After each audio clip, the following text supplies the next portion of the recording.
Well, hello, and welcome to episode 2 of From the Hangar. As you can see, we are in the hangar. If you're listening to us, you should check us out on YouTube because we are in between two planes right now. I'm super excited that Joel is here with us. Joel Geaslen is a pilot here with Mission Aviation Fellowship, serving out of Wamena currently in Papua, Indonesia. And fun fact, actually, we started at MAF around the same time in 2017, right? That's right. And so, yeah, I'm super, super excited that he would honestly take some time out of his busy day to hop on a podcast for episode 2. He's currently on furlough. We'll get into probably, I'm sure, some of that and your busy schedule with that. But yeah, Joel, thanks so much for taking the time. It's my pleasure. I appreciate Happy it. to be here. Yeah. Yeah.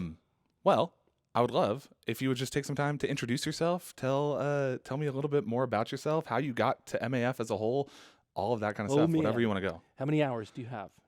Just kidding. We could go for as long as we need to. Well, my name is Joel Geaslen, and my wife Christy and I and our 5 kids, we serve with Mission Aviation Fellowship in Wamena, Papua. So that's in Indonesia. It's all the way to the east end of Indonesia on the island of Papua. And so we're happy to be here today and share some of what God's doing in Papua. And let's see.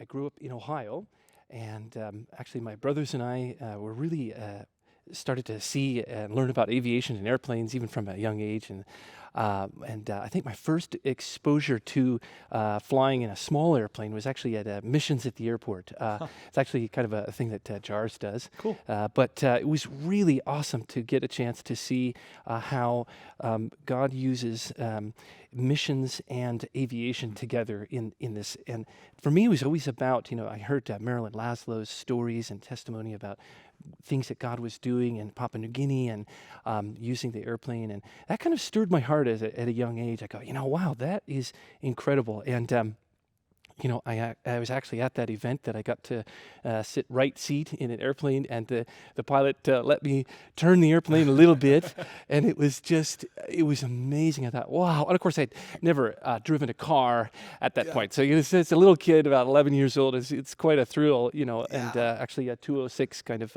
aircraft is one of the first that I was sitting in and flying. And so that was such a thrill at a young age. And I thought, wow, what if someday I could be a pilot and mix aviation and missions together. Although for me, I think I said that wrong. It really was more like missions.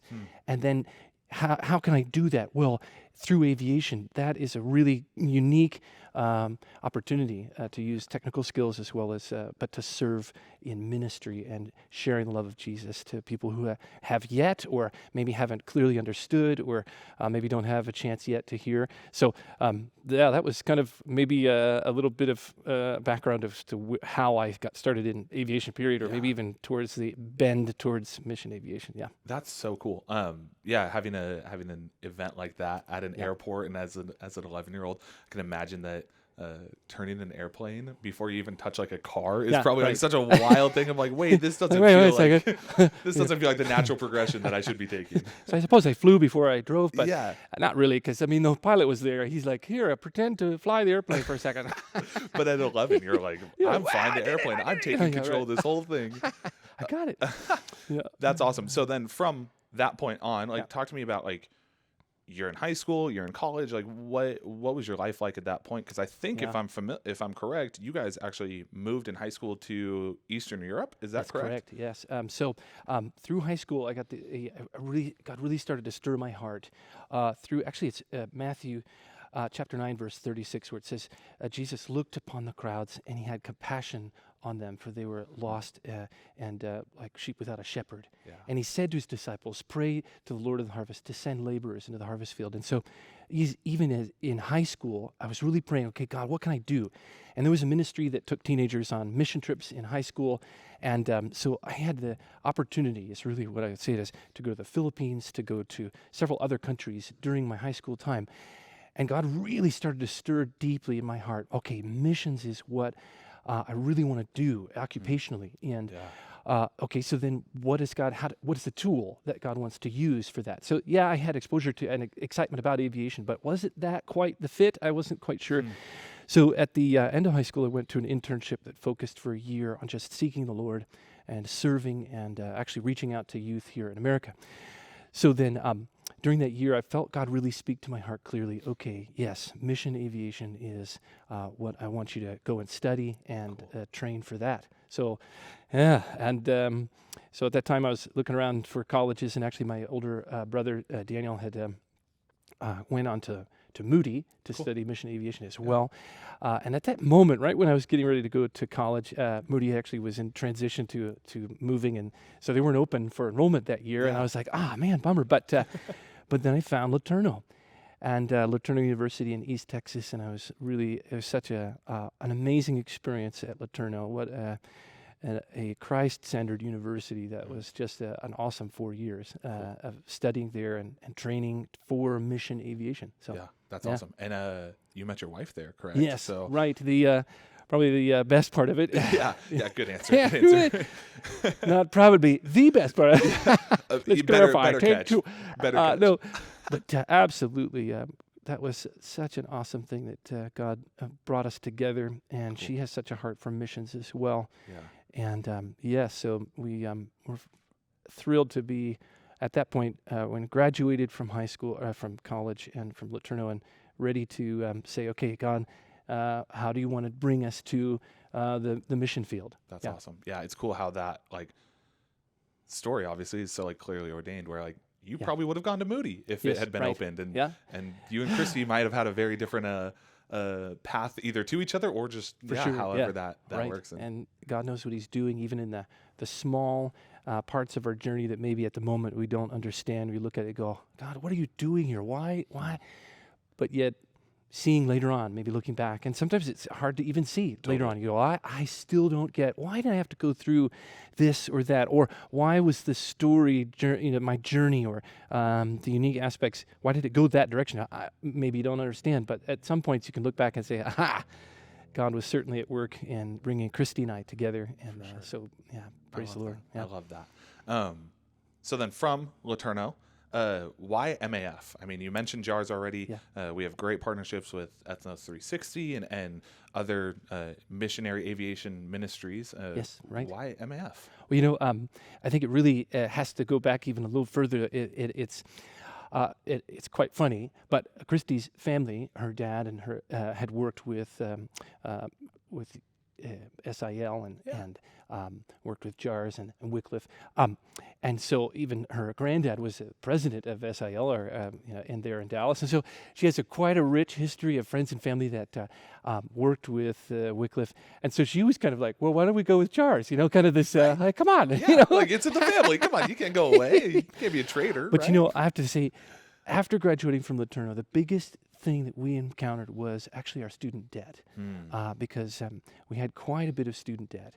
And of course, there was the technical side of things. I needed to increase my experience. So I worked at being as a flight instructor for years. But this was right at 2008. So the economic downturn, nobody wanted to hire pilots. And there was just such a, so we got to about 7 years after college, and we were still working hard to try and pay off our debt.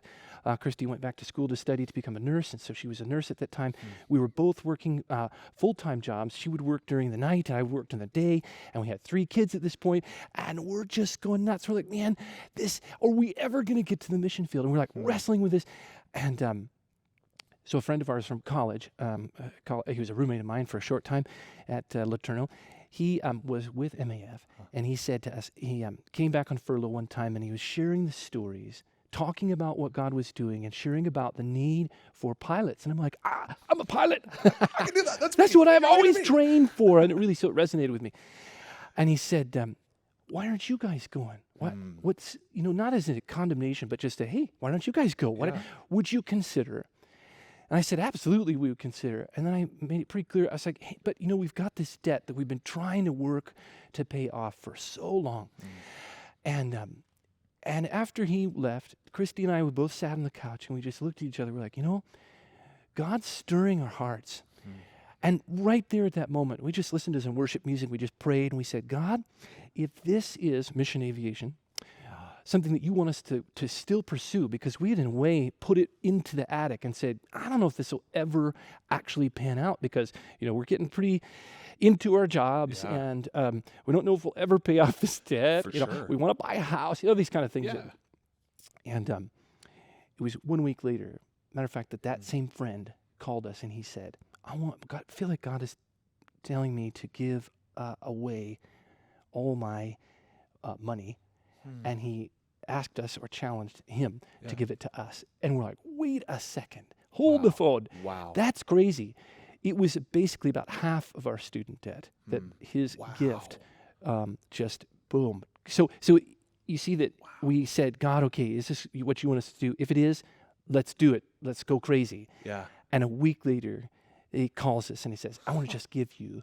And so we're like, okay, that's a confirmation, kind of the massive confirmation. massive, right? it's like written in stone. Okay, we're going. Yeah. Throw everything to the side. We're going to focus and we're going to go.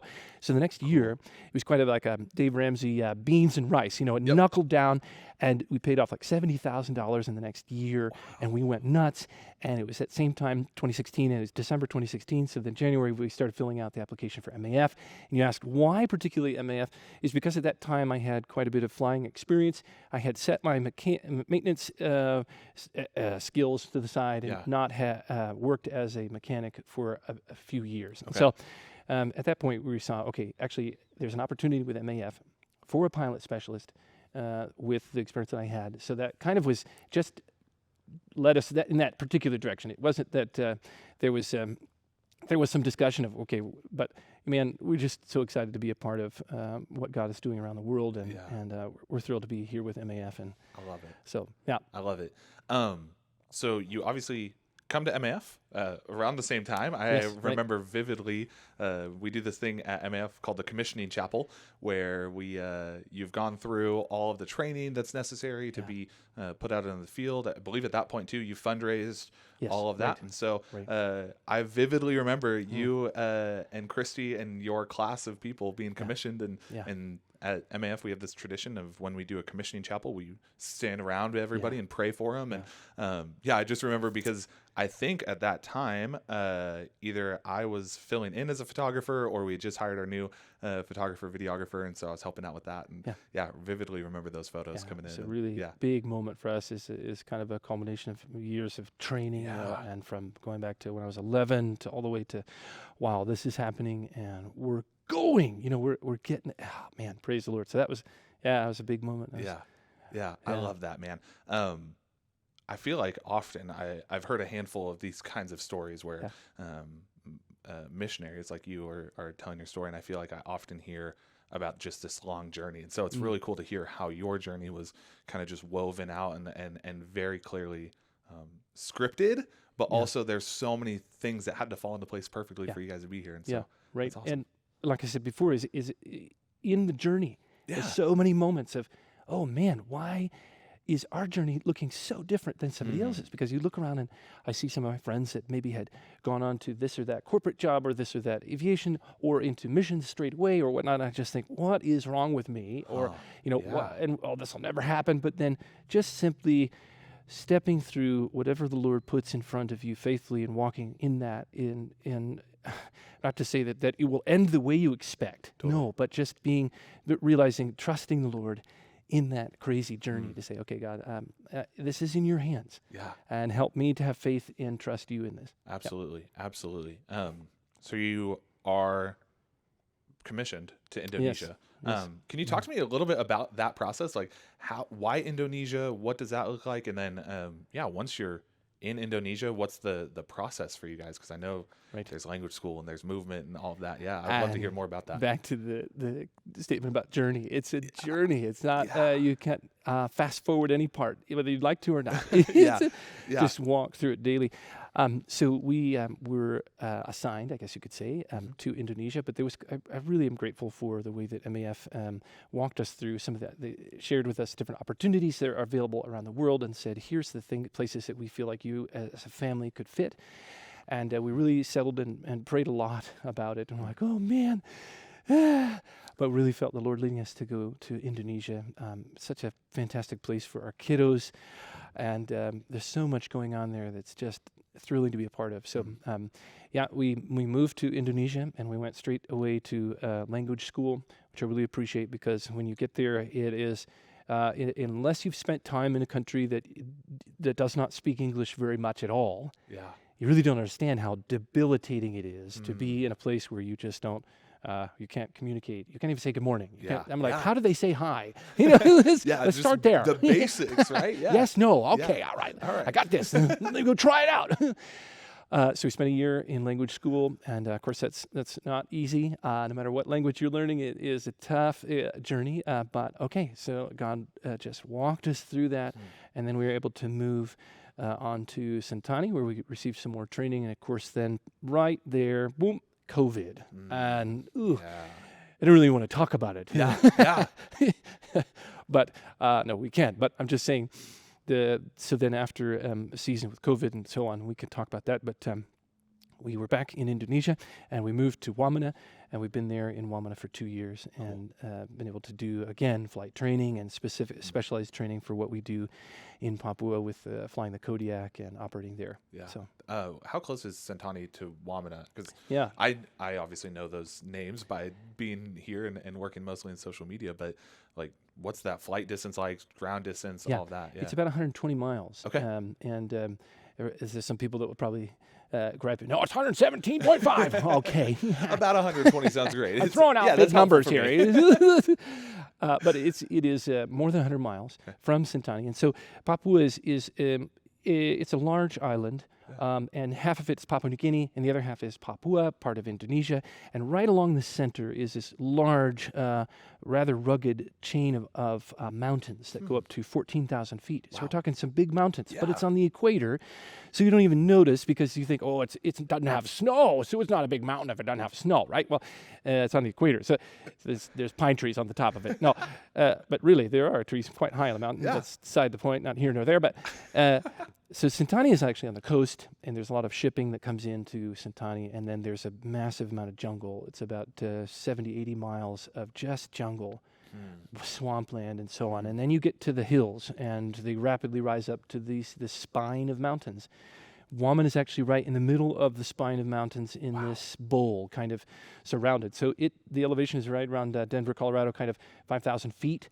And So don't tell anybody else this, because they'll be jealous of us. But we have year-round, about from 60 to 80 degree weather. So it's, I know.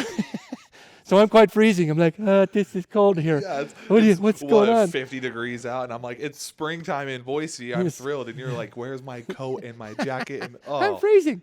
We just turned up the heat in the house. We're like, it's 72, but it's still cold. You're like, it's not 82 with a 95% humidity. Come on. No, but. So that's kind of a picture of where Wamena is. It's actually, because of the swampland between Sentani and Wamena, there is not a good road. Matter of fact, that's one of the challenges. They have 737s that fly everything. Shoes, belts, pants, shirts, hats, coats, plane parts, tires, anything that is not grown there has to be flown there. Wow. So there's all day long, there's these jets coming in and back and forth and back and forth. Anyway, so Wamena is quite a unique place in that cement, I think the bag of cement is the highest price in the entire in the world, I think, in terms of for the size of the city. Somebody will also fact check me on that and be like, no, it's not, but it's really expensive. Let's just say that. Because everything has to be flown in. There is a road, but it can take 2 to 3 weeks, and the trucks have to be pulled through some of the rivers with excavators. The mud is higher than, let's see, it's like 10-foot high mud kind of channels. They have to be pulled. Anyway, point is, it's a mess. The airplane is very much a useful, powerful tool there in Papua. I was just about to say that makes all the sense in the world, then why airplanes are so valuable. I mean, we hear those stories often of the value of the airplane in all of these various places. But I'd rather not be trucking through 10 feet of mud trying to just get to a place. And then you have some people that want to, let's say, tax you as you go past. That's a nice way of saying it. Good way to put it. Yeah. But, and that's just to get to Wamena. From Wamena, there are so many villages that there are no roads to, which to me in 2023, here we go. That's not possible. Yeah, That doesn't. right, There's not. right. There don't exist communities that don't have roads. Come on, man, you got to be joking. But they're absolutely are dependent on the airplane, and it doesn't necessarily mean our airplane because there's other operators that fly into some of these remote strips. But it's quite stunning when you take off and the ground literally caves away from you, and you're immediately at 2,000 feet looking at the valley, these sheer cliffs that the vegetation is falling off because it can't stick to it because it's just a sheer limestone, and you're going out the valley. I'm thinking of Angguruk, for example. It's just and there's no road to there. So for any kind of medical needs, any kind of medicine, any kind of doctors or trained professionals that would help, they need to be brought in, or people flown out to learn those things and come back. But anyhow, it's wild. It is really wild. I often see photos, and naturally being in the role that I'm in, I see a lot of the photos that you take or other pilots or staff members take, and isolation is just such a hard thing to like grasp, and especially like being in the States where, like you said, there's a road to everywhere. I mean, I'm just thinking of being in Boise, and we're 20 minutes away from everything, right? And to have something where you have nothing to get to, that's insane. So the airplane in that kind of a scenario, and I think it really became clear to me when I first arrived. I started flying with Nathan Foggerly when I first got there 2 years ago, and we started to. He just showed me around, and we were flying over these villages. He's like, "This village, they've got a school there, but they don't have a clinic. And over here, this village, they have a clinic but no school. And this one over here is a church and a Bible school and whatever. And there's no roads to any of them. We fly in there, and this one. But I started to really get an understanding of how important it is. That for them to have an airplane flying there. Doesn't have to be ours, but at the same time, we're able to take our airplane and help facilitate, let's say, for example, bringing in pastors. I'm thinking of Silimo, where it's a place that I fly often. And here's these folks that 1962, Ed Maxey came over the hill from Wamena. He climbed over the mountain, and he's coming down into the valley, and the guys saw him from a long ways off. They're like, "Oh, man, what is this pale person? Very white." Right. And they said, "We're going to kill him. We don't understand it. We're going to kill him. We're just going to kill him." Yep. We're just going to, right here, right there. Yeah. And they actually gathered around to kill Ed Maxey in this 1962. And this one guy said, "Hold on, he's exhausted. He's laying on the ground. Let's give him a chance to at least get up, and then we'll kill him." Yeah, honorable. That's honorable. Okay. And God paved the way for him to actually share with them and learn the language, move his family there. And his son, Buzz and Maxie, and his wife, Myrna, now are continuing on this work. Cool. 63 years later, I guess it'll be 60 years later now, where they are finishing up the Old Testament, and they're just about ready to have a total Bible, like the entire Bible dedicated this fall in Silimo. And you just go, "Oh my goodness, this is 60 years of work."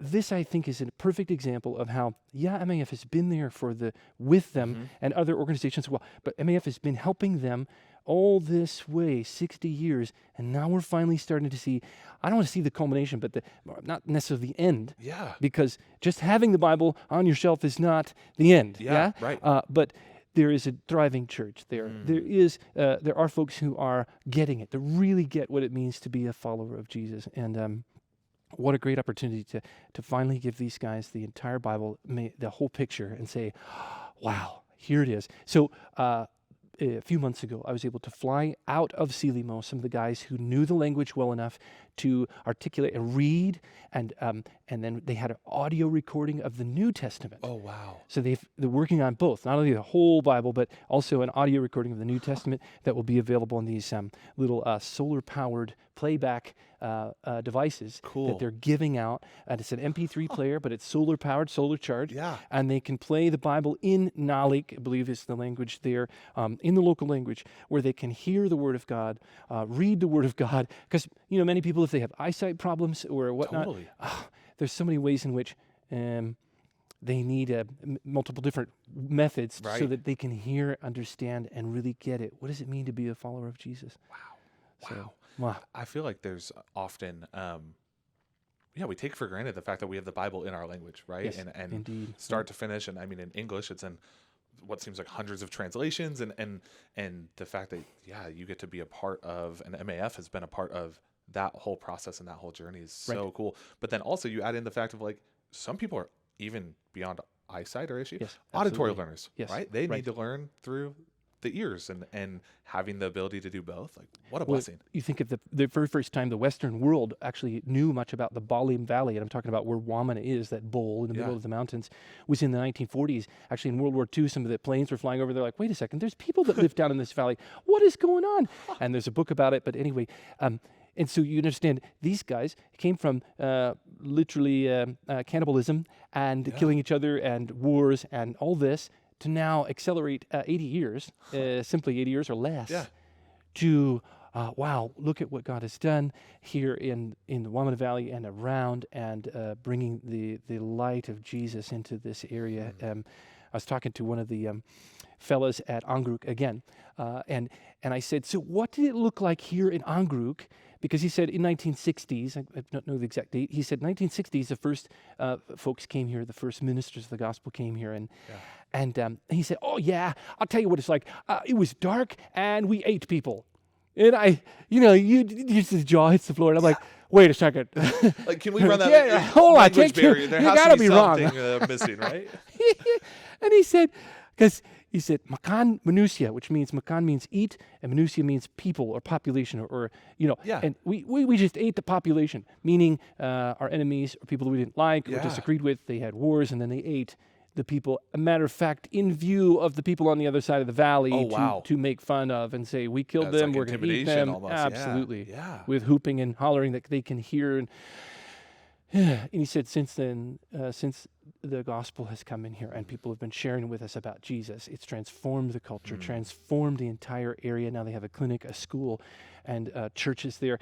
And so you just go, wow, praise God. Look at what God has done, not what MAF has done, not what Right. I've done. No, look at what God has done. We've happened to be a part of it. Totally. And help in what can we do? Well, we can fly an airplane, and that's cool. But man, look at what God has done to bring people from darkness to light. And so it's, this is kind of why we're there. It's, it's exciting to hear these stories, Yeah. and go, oh man, Yeah. praise God.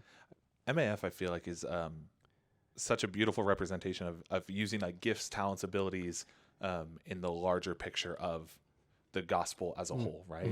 Yeah. And I feel like the Lord has obviously called us to be excellent in what we do, and to be either in the mission field or in the workplace or whatever that is, but to use the things that He has given you a passion for and be able to serve. And MAF is that to a T, right? Where, MAF pilots aren't necessarily translating the Bible, Right. but right. they're supporting the people that are, and Absolutely. they're bringing the people that are. But on top of that, they're giving people the access to the medical care that they need, which is awesome. Well, there's so many pieces of it, and I say we fly heroes. We get to fly the folks that really are going in there, living in the tribes and sharing with them, taking the time to walk through the Bible, to hear their language, to put it into writing, to teach them how to read, to give them basic medical care. What do you do with? I wish I had examples that came to my mind, but there are so many ways in which there is folklore or total misunderstandings of what medical practice should be. I'm thinking of the newborn babies. They don't like to give them milk right away because they think, oh no, we got to wait till the different kind of milk comes in, and then you give that to the baby. And here's the baby for 2 or 3 days without any milk from the mom, and you're just going, would you please stop it? Give the baby milk right away. Please. Yeah, absolutely. So these ways that are just so practical and helping to understand in humanitarian ways, practical ways, but also spiritual ways that we can not try to force someone, but just share with them, hey, here is about Jesus. And heart transformation. It's so fun to see it when it happens. Yeah, absolutely. The last question I'm going to ask, because we're coming up on the episode time, but what's a day off look like for you? Because Indonesia obviously is not the States. Most people that I would imagine have not been to Wamena specifically.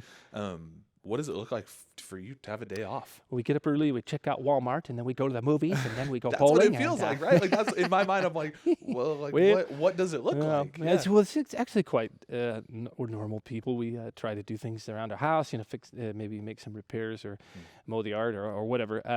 but spent some family time. There is that is a challenge for some folks, particularly that like to go out and go to these different places or whatnot. But I don't know. Somebody said we make our own fun. And well, it's in some ways, yes, it's true. But we're so grateful for our friends, our teammates. We live on a base, and so there's a soccer field in the middle and houses all around, and so we really quite enjoy our friends and hanging out. We do things like have a campfire outside and a movie night, and for the kids, and just other things. I don't know. We keep ourselves quite entertained. There are places around the Wamena Valley that we can drive out of the city. I say city. It is a bit noisy and at times and. Gritty, we say. It's a really good adjective there. It's a good description. But it's really nice to go out of town a little bit sometimes and see. But I'd say we're just normal folks. It's Saturday, a day off, or a day that we're not flying. There may be other things to do. If it's a work day, there's plenty of other ways that we can help to do things that need to be done, like just maintaining the mowers or fixing the cars or doing things that help us as a whole. We have quite a few national staff that help us. Cool. They help load the airplanes, fuel the airplane, run the office, and there's a lot of ways in which they help with those kind of things too. Cool. We're just normal people. We like to hang out, play games, watch TV. Yeah, love it. Listen to music. I would say read books, but that's not for me. That's not my thing. I get that, which we might have some hot takes on it. Like there are going to be people probably losing their minds, being like, "Wait, what do they mean these people don't read?" But I'm like maybe a book a year. Is this a safe space to say that? Oh, dude. I don't know. Say that too loud. I know. I feel like I should whisper that. Some of my smart friends, they read 17,000 books a year, and they're like, you're as good as the books you read. I'm like, You're like, so that means I'm absolutely nothing then. I'm sorry. My apologies.